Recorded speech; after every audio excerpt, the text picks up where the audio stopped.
And do you think there's extraterrestrials out there, Al, as well? What? Do you think there's? You know, I've been asked that question hundreds of times. Do you believe in aliens? And I say, yeah. Have you ever seen one? I say, yeah, I have. Well, how have you seen them? Well, I said, I look in the mirror every morning. Because that's what we are. We are the aliens, but we just think we're the thing. We just think they're somebody else, but we're the ones who came from somewhere else. Because somebody else had to survive, and they got in a little spacecraft, and they came here, and they landed, and they started civilization here. That's what I believe. And if you don't believe me, go get books on the ancient Sumerians and see what they had to say. That's a whole different discussion now.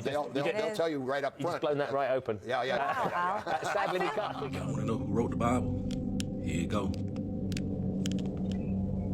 Being invaded, that's not karma. That's a violation of free will.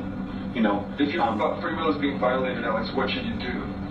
You should ask for help. Okay. Ask for help. Put a call up to God. Put a call up to heaven. Put a call to the Andromedas, the Pleiadians, whomever.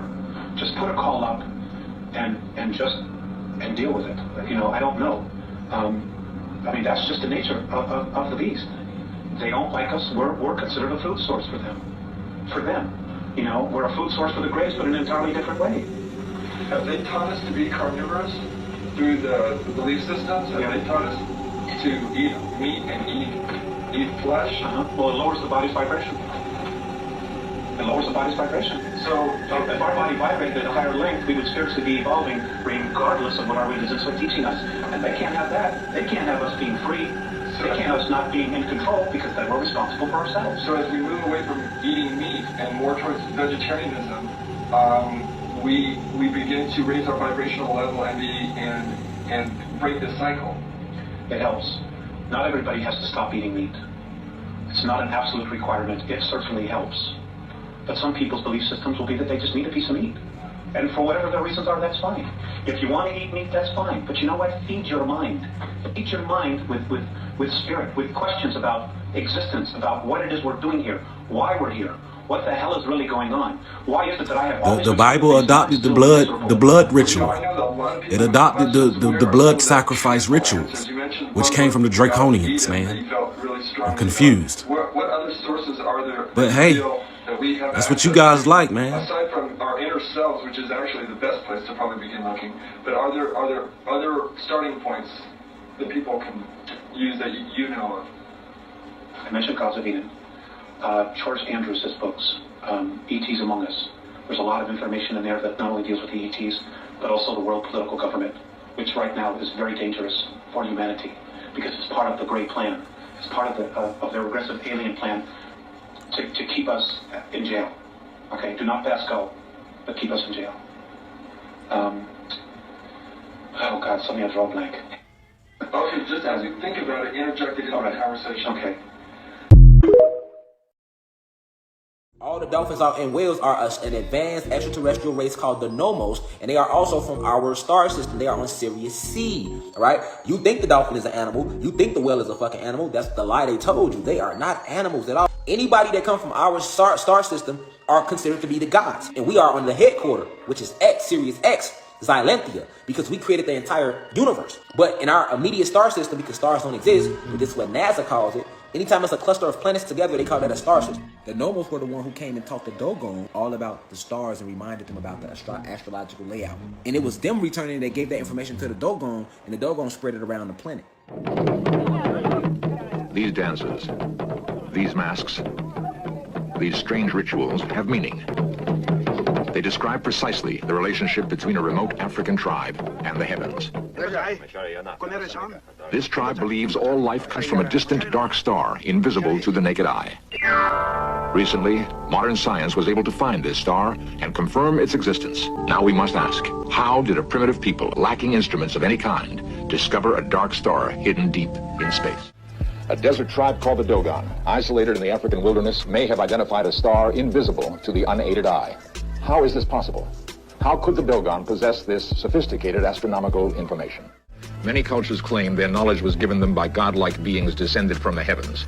But the Dogons insist their gods descended from one star in particular, which they're able to identify and describe in detail. Does other evidence exist of this encounter between gods and men? The Nomos were representatives of the order on Earth. These beings were amphibious beings, fish-like creatures, which were eerily mysterious. The Nomos, which actually is you as the land guardians, they as the water guardians. They evolved from you. All right, because you came from the planets, from a planet in the star constellation system, Sirius. So did they, because you were the land guardians and they are the water guardians. The Nomos, who took on the shape of dolphins and whales after their planet was destroyed in the Sirius star system, we promised to give them a home again. So we gave them the seas, and they took on the form of dolphins and whales. These are the Nomos. This is why the government makes it illegal to communicate with dolphins. Definitely, if you got carbon in your skin, it's illegal for you to be in the ocean without the right paperwork in general.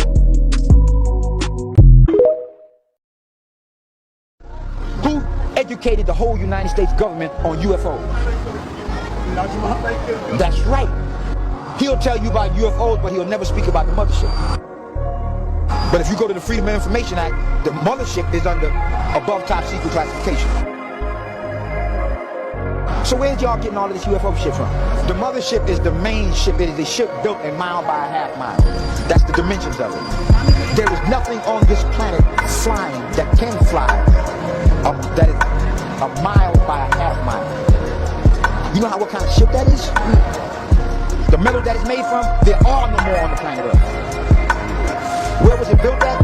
Oh, in the island of Nippon. Today known as Japan. By the top black, brown, red, and yellow scientists. Go to the Freedom of Information Act right now and get the UFO sighting over California.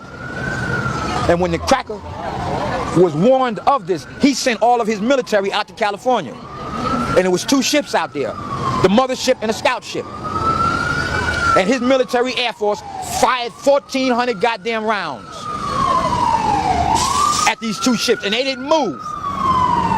Let him hit him with everything he got and didn't budge him. And then when the messenger was sciencing on it, the feds came and grabbed the messenger. And when the messenger sat down and explained to them who built it, where it was built at, what is the purpose of it, what is it going to do, the cracker was amazed. The news of the world, Wednesday, February 25th. Once again, Columbia's correspondents in world capitals and in the fighting zones in the Western Pacific are ready to give you the latest news direct by shortwave radio. And now for news of our own West Coast, we take you to Los Angeles and the report of Byron Palmer. Anti-aircraft guns went into action against unidentified aircraft in the Los Angeles area shortly after 3 a.m. Pacific wartime this morning. The anti-aircraft guns began barking during a blackout ordered by the 4th Interceptor Command at 2:25 a.m.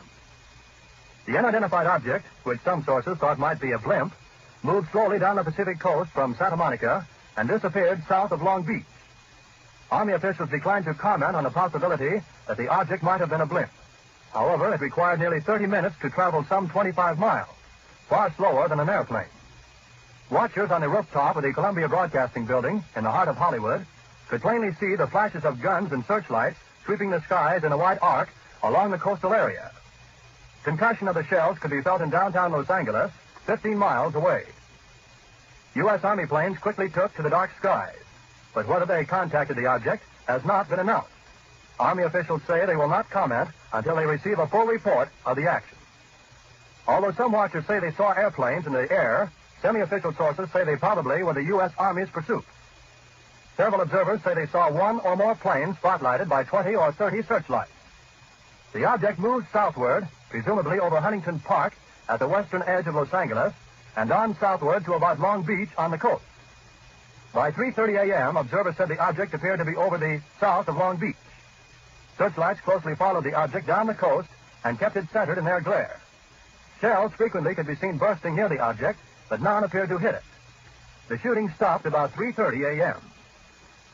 The shooting brought warfare to the front door of this city of 1.25 million population for the first time since December 7th. Already it was alert to the presence off the Southern California coast of a Japanese submarine which had pumped 25 shells into an oil field north of Santa Barbara Monday evening. Because of the presence of the submarine, a 3-hour alert was ordered at dusk last night, and civilian authorities stood at their posts while the Army and Navy continued their search for the submersible. The evening alert ended at 10:23 p.m., but another was sounded at 2:22 a.m., and the blackout followed within 3 minutes.